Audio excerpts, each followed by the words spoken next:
We are here in the beautiful and lush Hoh Rainforest. It is part of the Olympic National Park, and we wanted to share with you something that I think is great for van life and just life in general, and it's how to manage a relationship while living in a van. Yeah, we saw a quote on a woman's shirt somewhere we were hiking earlier. It said, "What doesn't challenge you doesn't change you." So that is really fitting for this lifestyle, definitely, because there's a lot of challenges, and I'd say you change for the better. Yeah, and we have overcome many challenges in the last 9 weeks, more than we have in our 2 years of living together in our house in Houston. And I think another good theme of relationships in van life is don't lose sight of your big picture. And the big picture is you are traveling, enjoying yourself, supposed to be stress-free and kind of living free and doing what you want. And don't let small obstacles get in the way of that mentality and mindset. Yeah, so with that mindset, during this lifestyle, almost every day something comes up that's unexpected or isn't fun, or you have to change your plans. So just responding positively and rolling with the punches and just basically going with the flow, understanding with the good and the bad, you're in this together.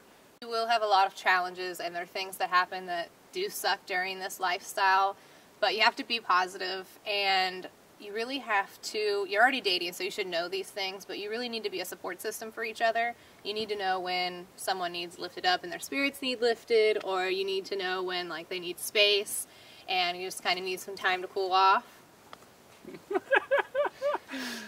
This applies to a relationship no matter if you live in a van or in a house or wherever, but communication is just huge. We used to have a terrible habit of saying, "I don't care. I don't care. What do you want to eat? I don't care. Where do you want to go? I don't care. What do you want to do? I don't care."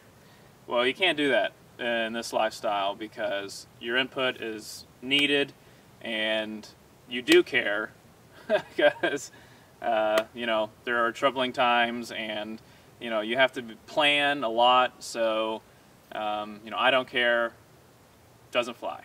There are times when you are going to care where you park, where you do have something you want to eat and you don't want to eat something the other, and you really have to communicate your opinions and your needs so you can find that compromise and get something that makes each other happy.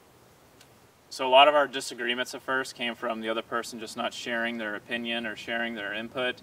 But you are going to disagree, absolutely. We disagree all the time.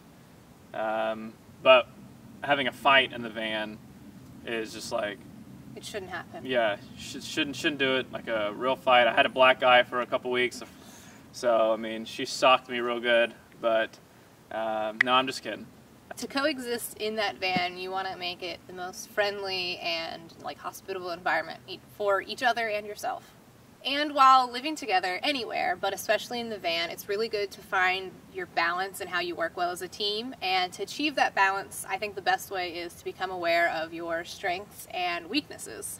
And for us, Kelly's strengths are definitely planning and organizing and cleaning and doing mainly everything. I'm really good at filling in the gaps of navigating and using tools, specific little situations. So we really have balanced each other out in that.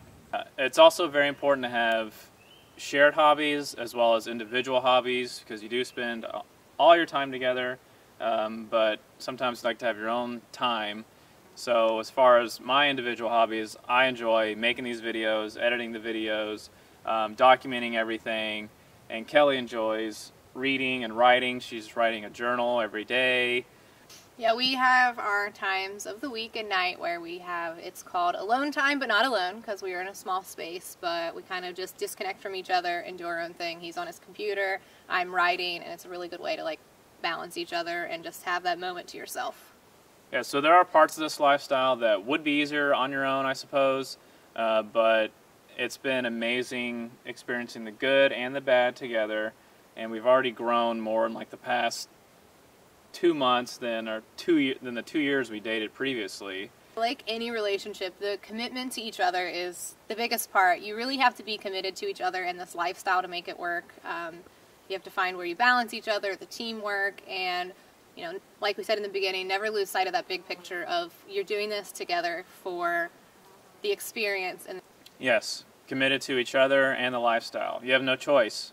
If all of a sudden we weren't committed to the lifestyle, what are we going to do? Just leave our van on the side of the road and Yeah, leave you in the woods. yeah, or if we weren't committed to each other, then it's like, all right, I'll leave you here in the rainforest and I'll go in the van. That doesn't work. But it's been wonderful so far, and we appreciate you guys watching. Don't forget to subscribe to our videos, and catch you next time. Thanks. Good job. See if you can hear it.